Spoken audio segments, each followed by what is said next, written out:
If you know anything about the ocean sunfish, mola, you probably know this. It is a terrible fish. It looks like a head that has lost its body in a tragic boating accident. It is covered in parasites. It has a dumb face with empty eyes and a mouth that never closes. This disembodied swimming head. The dumbest creature alive. He drifts around like a glorified pool floaty. Scientists even debate about how they move. How does it exist at all? It's a baby wheel, man! I think that the damage here started with this rant that went around the internet. It was like half copy pasta, half fish character assassination. I feel like I saw it in like 2014, but I can't find any evidence of it before 2017. But it concludes thus: since they're so terrible at swimming, the current will carry them into deep, cold water. Then they die. They are so stupid that they just get slowly consumed by a freezing death, all while they have the full ability for that not to happen because they're worthless floating garbage. What are you talking about? If this fish is so terrible, why are they doing great? If they suck so bad, why have they existed for tens of millions of years, evolving into a whole lineage of related species? They look and act the way that they look and act because it works. And importantly, they're not hurting anybody, except for jellyfish. They're hurting a lot of jellyfish. Something that I have learned in my life, mockery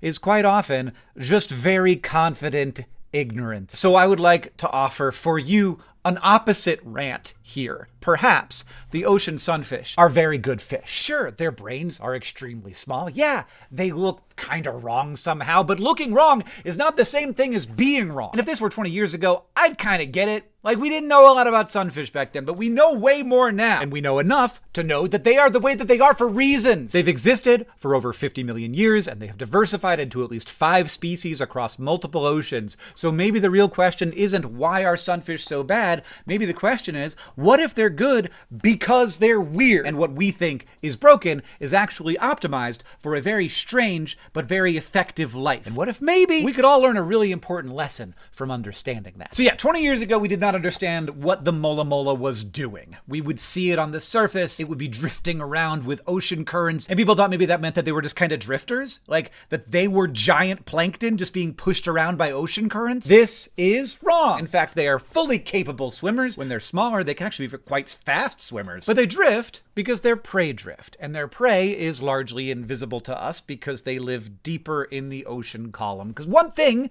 that you gotta understand about the ocean, it's very easy to forget, is that it's not just wide, it is tall. There's a lot of ocean. It's most of the earth, but it's also deep. And sunfish thrive using a strategy that almost no fish use, which is that they frequently and constantly move through the ocean vertically. Now, we did not know this until pretty recently. Like, we saw molas on the surface flopping around like sad croissants. And I think that we kind of just assumed that's what they did. But then in the 2000s, and then even more in the 2010s, researchers began attaching data logging satellite tags to molas. And what they discovered flipped everything. These fish were not drifting, they were diving. Hundreds of meters, multiple times per day. Have you ever dove like 3 meters down in the ocean? This is not an easy thing to do. Why were they doing this? Well, they were targeting a prey that lives in one of the least understood biological events on Earth, the diurnal vertical migration. Every day, billions of gelatinous zooplankton, jellyfish, siphonophores, ctenophores, rise toward the surface at nighttime, but then during the day, when they might be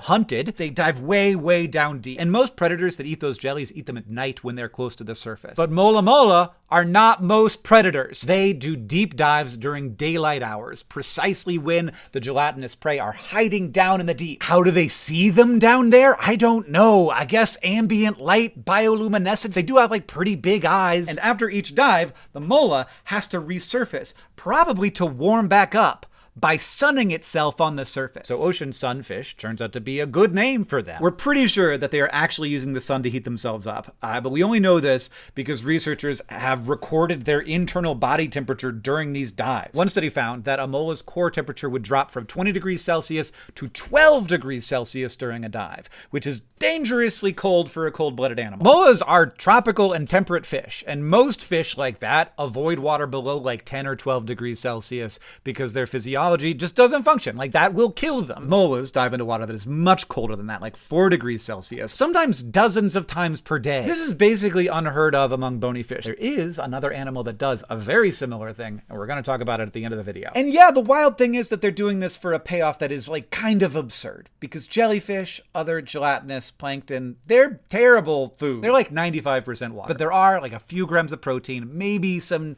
trace lipids in there. Calorie for calorie, a jellyfish jellyfish makes lettuce look like a hamburger. So how did an animal evolve that only eats just that? Well, because they're everywhere. There's just a ton of them. They are so abundant in the open ocean, especially at depth. And they are largely not predated on because they're hard to catch, they're hard to digest, they sting you, there's very little energy per bite. But what might you call that? What might you call this massive, underexploited, drifting food web? It's a niche. If you can evolve a strategy to survive on jellyfish at depth, you suddenly have access to a buffet that nobody else wants, except for that one other animal that I told you is coming up, but I'm not gonna tell you yet. And yeah, as adults, this is the only thing they eat. Their mouths can't even close. They don't chew. Their teeth are fused into like a beak, but they do shred up their food, and they do this by pushing and pulling the jellyfish in and out of their throats, because their throats have these terrible curved serrated pharyngeal teeth. They're so, I'm sorry, I have to show them to you. This is what they look like. So if you've learned anything in this video, mola are very safe unless you stuff your arm in their mouth. And in order to survive, mola consume lots of this gelatinous plankton. But even though they do eat a lot, they still need to be extremely efficient to survive, which is where so much of their weirdness arrives from. So first, we gotta start talking about buoyancy. Bony fish, not exclusively, but usually they have swim bladders. These are organs that fill with gas or empty themselves of gas so that the fish can stay buoyant no matter the pressure of water that they are in. And this is lovely for most fish, but it is not lovely if you're diving hundreds of meters down and then coming right back up dozens of times per day. The change in pressure would compress the gas and then you would just sink like a rock. Or if you were headed up, it would cause uncontrollable ascent and it would expand to the point where the fish might explode. So molas, as you might expect, do not have a swim bladder, and instead they have just a very precisely calibrated density that's made of dense bone, it's made of soft connective tissue, it's made of weird gelatinous stuff inside of it that we don't fully understand, but all of these tissues maintain neutral buoyancy across really vast depth changes, which is not easy. It is a difficult thing to evolve, but they have evolved it. But they do also need to be able to swim. Like, they can't just like sink and then rise. They swim and they have to hunt. Most fish swim by undulating their bodies side to side. Molas cannot undulate. They do not have muscles in their body. They do not have a tail. They have that thing on the end of them. But instead, what they have are their dorsal and anal fins, and they flap them. And that is what moves them through the water. And this generates a kind of lift-based thrust. It's similar to how birds fly or how manta rays move. It looks awkward. It's not. It is perfect for low speed and high efficiency. And that is what you need if you're a jellyfish hunter. Now, my favorite thing that I haven't heard people talk much about is what they're actually made of. So they're very big. They grow very fast. And part of the thing that they're optimizing for is that so that they have like this elastic collagen and this spongy fat stuff that's good for compression and expansion as they're diving up and down. But there's something especially cool here. Collagen is cheap. It is metabolically inexpensive to produce and to maintain. Way more so than muscle or organ tissue, even more so than like fat tissue. So when the mola need to get big, and they do need to get big fast for a couple of reasons. They're not building like a dense, power-hungry network of muscle and bone and organs. They're just like inflating themselves with connective tissue. And all that connective tissue, it's not good eating. Like, so you're just full of this crap that isn't good food, so nobody wants to eat you. Because like a huge percentage of a mola's body mass isn't like really even alive in the traditional sense.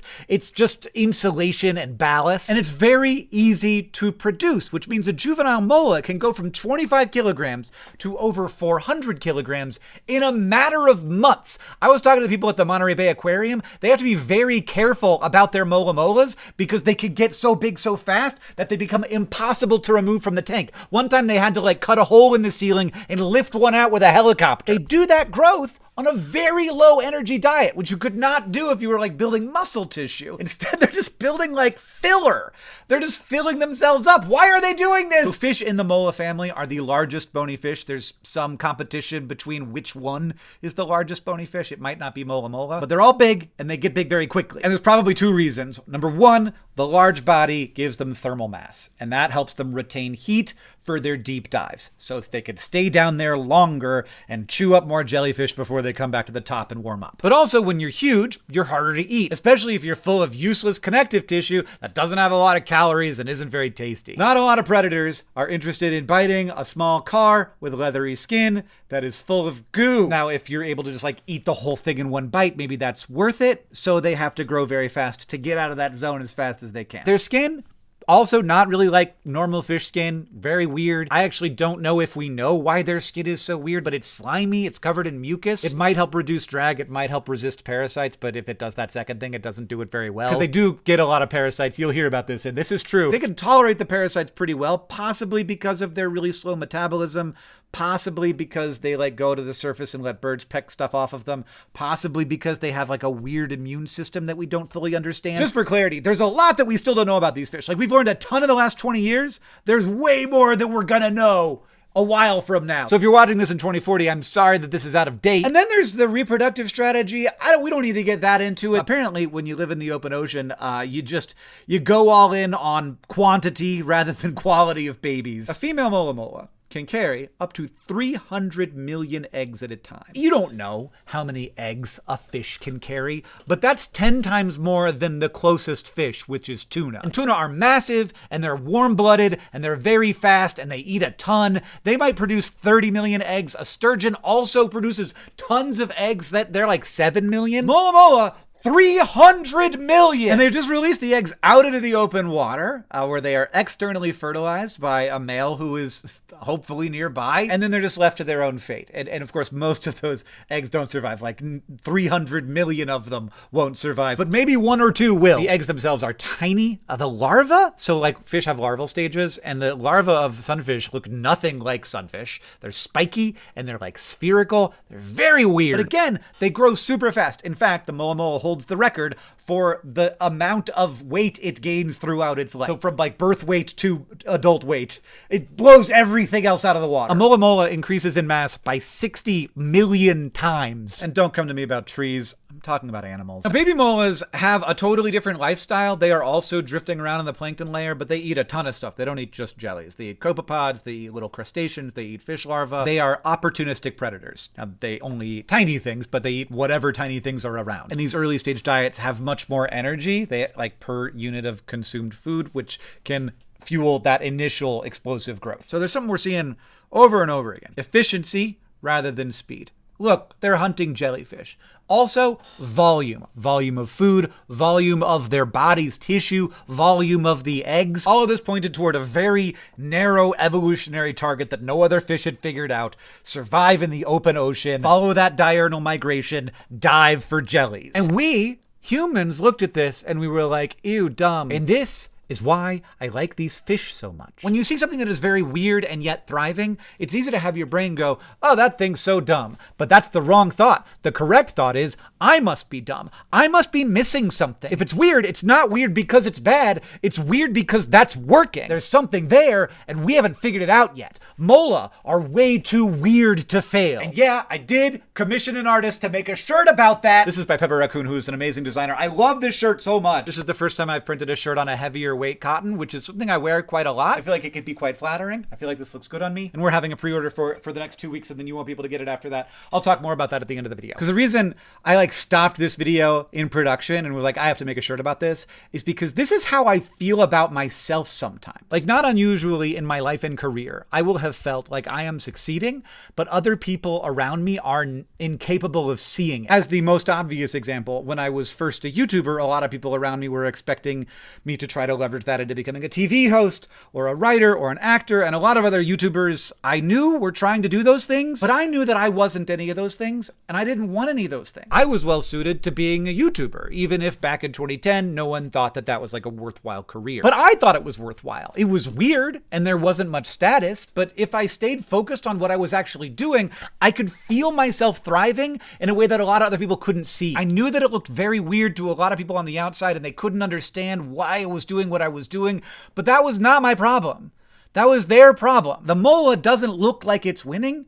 It just is winning. Every moment I spend trying to make myself look like a shark or a tuna or some other shape of fish that people agree is easy to understand as cool, that is time that I'm wasting not being what I actually am, not doing what I'm actually good at, not winning at the game I'm already winning. As I say fairly frequently, whatever's wrong with me, it's working. Like the mola, too weird to fail. And I know that this is in part about aesthetics because I have watched as YouTuber went from being something that nobody wanted to be to something that everybody wants to be. It's a high status job that lots of people want to have, but I was doing it back when everybody thought it could be nothing more than a step toward your actual career. And I know it's the same thing for the mola because, as I promised, there is another animal that has the same lifestyle as the ocean sunfish, that uses the same tricks. It hunts jellies in the daytime by diving really deep. It has a throat full of eerily similar gross teeth. Sorry, I had to show you those. It has a high thermal mass and no swim bladder, so it can efficiently dive down to do that daytime hunting of jellies. And the people of the world love them, and they care about them, and they pine for them, and they talk about them, and they go on vacations just to see them because they're aesthetically more pleasing. It's the leatherback sea turtle. And watch this. Let's put the swim styles of the leatherback sea turtle and the mola mola right next to each other. These animals are not closely related. One is a reptile and the other is a fish. Their throats look the same and they swim the same way and they both get very big. Leatherbacks and molas hunt the same kind of prey in the same kind of ocean, sometimes even in the same water column. They can both dive to the edge of what should be possible to eat food that barely counts as food. And people think leatherback sea turtles are beautiful and awesome and mola are weird and dumb. And you know what? That's fine. Their success doesn't depend on strangers acknowledging it. Every piece of the mola puzzle is weird, but every piece is doing something useful. These fish are exquisitely optimized for a niche they are taking extraordinary advantage of. And yeah, some people looked at them and said, ew, they're so dumb and bad. But again, it's fine if people don't get it. I don't need or want this fish to be mainstream. I don't want you to fight for its honor. Honestly, I'd rather only cool and chill people understand this lesson. It doesn't need us. It knows its own success. What if we could be like that? I know, and it's fine and good, that humans are not just individuals. We really care about what other people see about us. But I just think that there is a lesson to be learned here about the amount of good that can be done in the world, but is seen as too weird. And people just aren't finding those successes because it doesn't look like success, even though it definitely is. The mola knows what's up. Whatever is wrong with it is actually something amazing about it. I'm not here to convince you that the mola mola is good. The mola mola knows. Thank you for watching my weird mola rant. This shirt is available for the next 2 weeks as a pre-order. We do a pre-order so that we can know the exact number people want. We don't print too many. We don't print too few. We don't have any waste. So you order it now or 2 weeks from now, and then we close the pre-order, and then that's all the ones that we will make. You can get it at the link in the description. Though I do not promise that I will not make further Mola Cult merch. Honestly, I would love for Mola Cult to be a brand. I think that that would be a very weird thing to do. And a final thank you to all of the scientists who have learned so much about mola molas so that I could make this video and learn this lesson and understand my weird kinship with these weird fish. I think far too often in my job, I present facts and I don't tell you that they came from a place, but they do. They come from a place. We know about these things because people have dissected mola mola carefully. People have used satellite tags on them. People have taken their body temperatures as they go up and down the water column. They're a super hard fish to study, but people saw them being weird and they weren't like, ew, gross, weird. They were like, oh my God, that's so interesting. We have to understand these fish. And now we all of us, humanity, gets to better understand these fish. So thank you to those scientists.